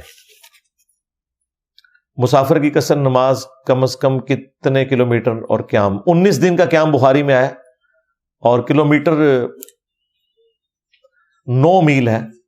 9 عربک میل صحیح مسلم میں آئے ہیں، وہ آلموسٹ 18 سے 20 کلومیٹر بنتا ہے. تو اس کے اوپر آپ میری ویڈیو دیکھ لیں. مسافر کی نماز میں نے ایک ایک چیز تفصیل سے بیان کی. چشتی رسول اللہ اور اشرفی رسول اللہ کی کتابوں کا نام اور صفحہ نمبر بتا دیں. جی ویڈیوز میں دکھا دیا ہوا ہے، یہ پچھلے اتوار والی جو ویڈیو وہ دیکھ لیں، ایک ایک چیز ڈسپلے ہوئی ہوئی ہے. میرے محلے کی مسجد میں رفع دین کرنے سے فتنہ و فساد کا خدشہ ہے، کیا میں رفع دین ترک کر سکتا ہوں؟ کوئی خدشہ نہیں ہے. پاکستان میں کون سی ایسی جگہ ہے جہاں رفع الدین کرنے سے فتنہ ہوتا ہے؟ کوئی فتنہ نہیں ہوتا. تھانے میں جا کے اپلیکیشن دیں، کوئی آپ کو نماز پڑھنے سے روک ہی نہیں سکتا. یا تو مسجد میں لکھیں کہ صرف ہمارے فرقے کا بندہ نماز پڑھ سکتا ہے. اگر مسجد میں اذن عام ہے، اور یہ ٹرم مولویوں والی میں بول رہا ہوں، مسجد کی ڈیفینیشن یہ ہے کہ اذن عام ہر کوئی آ سکتا ہے. تو جب اذن عام ہے تو پھر کوئی بھی آ سکتا ہے. یا وہاں لکھے کہ صرف یہاں بریلوی نماز پڑھ سکتے ہیں، جو بندی نماز پڑھ سکتے ہیں، اہل حدیث پڑھ سکتے ہیں، کوئی اور نہیں پڑھ سکتا. پھر تو یہ بات ہے. تو اذن عام ہے تو آپ ایپلیکیشن دیں، کوئی نہیں روک سکتا. فتنہ تو انہوں نے کھڑا کیا ہوا ہے. میرے سسرال والے کہتے ہیں کہ جب بارات لے کر آنا تو ساتھ ڈھول وغیرہ بھی لے کر آنا. یہ کون سے سسرال والے ہیں یار؟ اس دن تو جو بیچارے اپنی بچی دے رہے ہوتے ہیں وہ تو غم کی حالت میں ہوتے ہیں، ان کے گھر جا کے آپ نے ڈھول پیٹنا ہے، ان کے غم میں اضافہ کرنا ہے. اگر آنسو نہیں بہا سکتے ان کے ساتھ تو کم از کم ڈھول تو نہ پیٹے. تو یہ بات ان کو بتائیں، میرے خیال ہے ٹال لی جائیں گے. ہمارے ہاں اکثر مقام پر یہ رواج ہے کہ جمعرات مختلف قسم کے کھانے اور فروٹ سامنے رکھ کر قرآنی آیات پڑھی جاتی ہیں. کیا یہ عمل اسلام میں جائز ہے؟ اس طریقے سے تو کوئی طریقہ نہیں ہے. ہاں اس میں تھوک بھی ساتھ ڈالیں پھر جائز ہو جائے گا. نبی اسلام نے تو برکت کے لیے تھوک ڈالا تھا، تو آپ کی تھوک میں اگر برکت ہے تو یہ سارا کچھ کر لیں. خالی قرآن پڑھنا کوئی ثابت نہیں ہے. امام کے پیچھے سورہ فاتحہ پڑھنا، چاروں اماموں نے اپنی اپنی رائے دی ہے. ہم کس امام کو فالو کریں؟ آپ نبی الاسلام کو فالو کریں. میں نے تو بتا دیا ہے، بالکل واضح بتا دیے. امام کے پیچھے فاتحہ پڑھنا، یہ میری ویڈیو دیکھیں، ایک ایک چیز ہم نے احادیث سے بتائی ہے، اماموں سے نہیں، بالکل احادیث سے بتائی ہے. امام مالک کا موقف جو ہے نا وہ احادیث کے عین مطابق ہے. کرپٹو کرنسی ٹریڈنگ، اس کے اوپر ویڈیوز ریکارڈ ہیں بھائی. اس طریقے سے ہم اسپیسیفکلی نہیں کسی چیز کے بارے میں. فیوچر ٹریڈنگ تو حرام ہے جی، بالکل. سپاٹ کر سکتے ہیں اگر حلال کا کوئی ہے معاملہ. تو آپ فارکس ٹریڈنگ لکھیں، اس پہ میرا کلپ کھلے گا، اس میں میں نے حلال اور حرام کاروبار کے سارے قوانین بتائے ہیں، اس میں آپ فٹ کر لیں. یہ ایک اور سوال بھی اسی سے ریلیٹڈ تھا. ہماری 5 وقت کی نمازوں میں پہلی نماز مغرب کی اسلامی نقطہ نظر سے تو امت فجر کو پہلی نماز کہتی ہے. یار دن میں اس طریقے سے گنتی کی جاتی ہے. امت نے کب کہا ہے کہ مغرب پہلی نہیں ہے یا فجر پہلی ہے؟ یہ تو ایک سمجھانے کے لیے بات ہوتی ہے. کوئی ایسا آپ نے کوئی گمراہی واضح نہیں کر دی امت کی، کوئی امت کی گمراہی نہیں ہے. جو لیونر ایئرز ہیں یا سولر ایئرز ہیں دونوں ہی اللہ کے ہیں. شمسی اعتبار سے جو دن ہو یا چاند کے اعتبار سے ہو سب اللہ کے ہیں، تو کوئی ایسا مسئلہ نہیں ہے. چونکہ ہم رات کو سو کے اٹھتے ہیں تو ایک نئے دن کا آغاز ہوتا ہے، اس لیے اسے پہلی نماز کہا جاتا ہے. وہ ہمارے اس دن کی پہلی ہوتی ہے. باقی آپ نے چاند کے اعتبار سے جو معاملات دیکھنے ہیں وہ تو قیام اللیل اور تراویح اس کے پوائنٹ آف ویو سے دیکھنے ہوتے ہیں نا. تو اس اعتبار سے تو فجر ہی پہلی نماز ہے، کیونکہ انسان سو کے ایک نئے دن کا آغاز کرتا ہے. اس لیے ہم کہتے ہیں، ہم دعا کرتے ہیں الحمدللہ الذی احیانا بعد ما اماتنا والیہ النشور. اور اس میں تو چلیں آپ کہہ سکتے ہیں اس میں تو صرف سو کے اٹھنے کی دعا ہے، دن کا ذکر نہیں ہے. جو مسلم شریف میں دعا ہے کہ حضرت ابن مسعود جو تھے وہ سورج جب نکلتا تھا تو دعا کرتے تھے الحمدللہ الذی اقالنا یومنا ھذا ولم یہلکنا بذنوبنا. تمام تعریفیں اس اللہ کے لیے ہیں کہ جس نے اس دن ہمیں باقی رکھا ہے اور ہمارے گناہوں کے سبب ہمیں تباہ و برباد نہیں کر دیا. تو وہ تو اپنے دن کا آغاز اس اعتبار سے کر رہے ہوتے تھے. تو اس سے کوئی فرق نہیں پڑتا، جو بھی آپ نے کرنا ہے کریں. کیا کسی بھی آن لائن کمپنی میں انویسٹمنٹ کرنے سے جو منتھلی پروفٹ فکس آئے گا وہ سود ہوگا؟ جی فکس پروفٹ تو سود ہوگا اگر وہ کمپنی حلال کاروبار کر رہی ہے اور منافع کی کوئی شرح آپ کے ساتھ طے کی ہوئی ہے کہ میں جتنا کماؤں گا اس کا اتنا حصہ دوں گا، پھر تو بات درست ہوگی. ادروائز اگر وہ کہیں کہ لاکھ کے پیچھے میں آپ کو اتنا دوں گا ہی دوں گا تو ظاہر ہے وہ تو سود ہے. کیا ایک مرد 100 شادیاں کر سکتا ہے بشرطے کہ ایک وقت میں 4 بیویاں نکاح میں ہوں؟ 2 فوت ہو گئیں، 2 شادیاں کر لیں، پھر 2 کو طلاق دے دی، پھر 2 شادیاں کر لیں. یار یہ جو تماشا ہے نا، اسلام کے مزاج میں یہ چیزیں نہیں بیٹھتی ہیں. اگر آپ نے اس نیت سے شادی کی ہے نا کہ میں نے اسے طلاق دے دینی ہے تو آپ کی شادی بھی اسٹیبلش نہیں، وہ والی شادی بھی نہیں ہوئی ہے. قرآن میں واضح ہے کہ چھپی دوستی اس طرح کے معاملات نہیں ہوں گے. شادی اسلام میں خاندانی نظام کو چلانے کے لیے، یہ ذہن میں رکھیے گا. طلاق دینے کے لیے اگر شادی ہے تو یہ وہی نکاح متع ہے، ایک رات کا نکاح. آپ 1 رات کا کہہ لیں، 1 سال کا کہہ لیں، 2 سال کا کہہ لیں، جو آپ نے فکس ٹائم کے لیے، جب آپ کی اس وقت یہ نیت ہے میں نے اس عورت کو چھوڑ دینا ہے تو وہ شادی اسٹیبلش نہیں ہوئی ہے. لہذا یہ سوال تو مار کیا. باقی رہا 100 اگر آٹومیٹکلی ایسے ہو جائے تو ہو جائے. یہ وہی ہے جو آپ حلالہ کرنے کی کوشش کر رہے ہیں. حلالہ آٹومیٹکلی ہو جائے وہ علیحدہ بات قرآن میں ہے کہ اگر کسی عورت کا شوہر فوت ہو گیا یا اس نے طلاق دے دی اور پھر وہ اپنی مرضی سے پہلے خاوند کی طرف جانا چاہتی ہے، لیکن اگر کوئی عورت جان بوجھ کے ایسے کرتی ہے تو وہ تو لعنت فرمائی گئی ہے، ابن ماجہ میں حدیث ہے لعنت کرنے والے اور کروانے والے کے اوپر لعنت ہے. تو یہ وہی چیز ہے. شرمگاہ کو بغیر کپڑے کے ہاتھ لگانے سے دوبارہ وضو کرنا پڑے گا؟ جی کرنا پڑے گا. جو مضبوط رائے ہے وہ یہی ہے. ہاں اگر کپڑے کے باہر سے ہے پھر نہیں.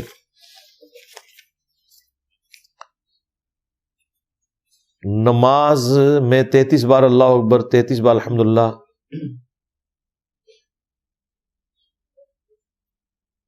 یہ کیا لکھا ہوا ہے؟ نماز میں کیوں لکھا ہوا ہے؟ کیا فرض نماز کے بعد کرنا ہے؟ بہتر یہ ہے کہ فرض کے بعد ہی کریں، لیکن اگر سنتیں ادا کرنے کے بعد بھی آپ کرنا چاہتے ہیں تو وہ فرض کے بعد ہی شمار ہوگا. نماز سے پہلے نہیں کر سکتے، بعد میں ہی کریں گے. طلاق کے معاملہ میں فتویٰ صرف اپنے مسلک سے لے سکتے ہیں، کسی بھی مسلک سے لے سکتے ہیں؟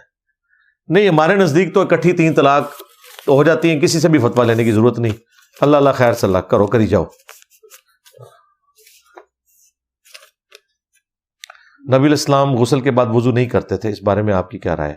جی اگر آپ نے غسل سنت کے مطابق کیا ہے اور اس دوران شرمگاہ پہ ہاتھ نہیں لگا، کیونکہ نبی الاسلام تو پہلے استنجا کرتے تھے، اس کے بعد نماز والا وضو کرتے تھے اور پھر باقی جسم پہ پانی بہاتے تھے، تو اس میں تو شرمگاہ کو ہاتھ لگنے والا معاملہ نہیں ہوگا کیونکہ پہلے استنجا کر لیتے تھے. اور اس دوران اگر وضو ٹوٹنے والی کوئی چیز نہیں ہوئی، یعنی ہوا خارج نہیں ہوئی، پیشاب نہیں نکلا، یہ ساری شرائط موجود ہیں، تو بالکل غسل کافی ہے، وضو بھی آپ کا ہو جائے گا. تالاب میں آپ ڈبکی ماریں اور غوطہ بھی آ جائے آپ کو تو کلی بھی ہو گئی، ناک میں پانی بھی چڑھ گیا، سب کچھ ہو گیا، وضو اور غسل سمیت باہر نکل آئے آپ، کوئی مسئلہ نہیں، ہو جائے گا. اس کے لیے ایک میں نے ویڈیو بھی ریکارڈ کروائی ہے، غسل کے بعد وضو کرنا، وہ آپ دیکھ لیں.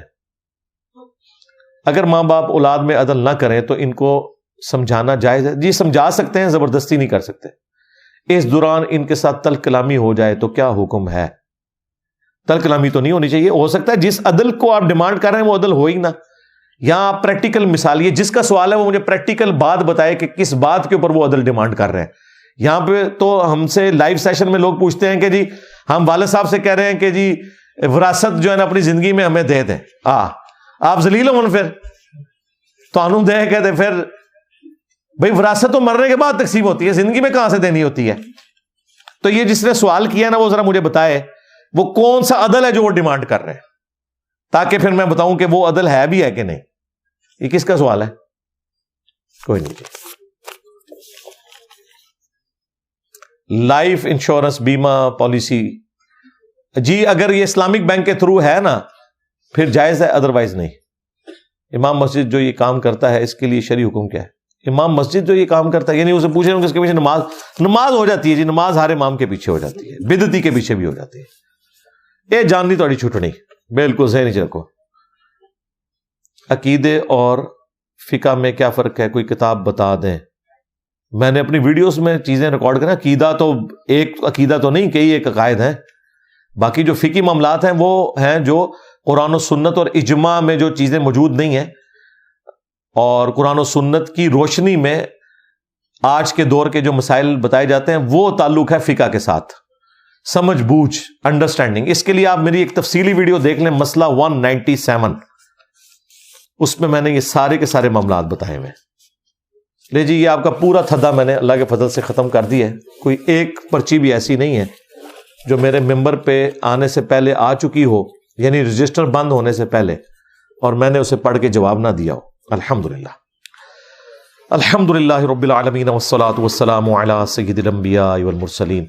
اللہم انی اسألک بانک انت اللہ لا الہ الا انت الاحد الصمد الذی لم یلد ولم یولد ولم یکن له کفوا احد وإلہکم الہ واحد لا الہ الا هو الرحمن الرحیم. الف لام میم. اللہ لا الہ الا هو الحی القیوم. اللہم صلی علی محمد وعلی آل محمد. ربنا آتنا فی الدنیا حسنہ وفی الآخرۃ حسنۃ وقنا عذاب النار.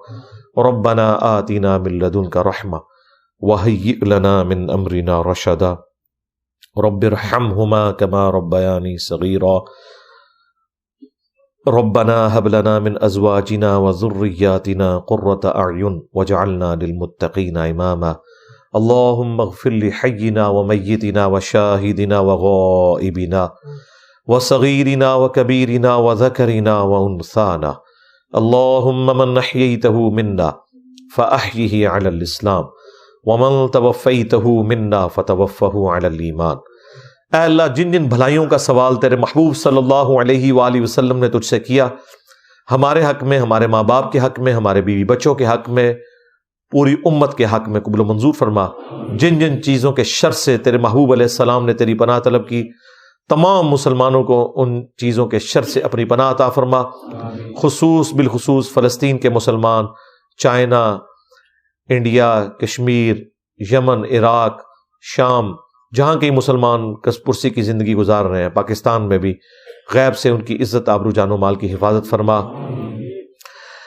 اے اللہ، جو مانگا وہ بھی عطا کر دے، جو نہ مانگ سکے ہمارے حق میں بہتر ہے تو ہمیں بن مانگے ہی عطا فرما دے۔ ہمارے ملک پاکستان کی بالخصوص اور پورے عالم اسلام کی بالعموم خیر فرما، اندرونی اور بیرونی خطرات سے محفوظ فرما۔ حاضرین کے دلوں میں جو جو نیک اور جائز دعائیں ہیں قبول فرما۔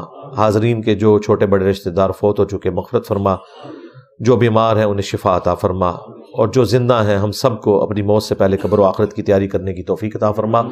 سبحان ربک رب العزت عما یصفون وسلام علی المرسلین والحمد للہ رب العالمین، وصلی اللہ علی النبی الکریم وعلی آلہ وصحبہ اجمعین، آمین۔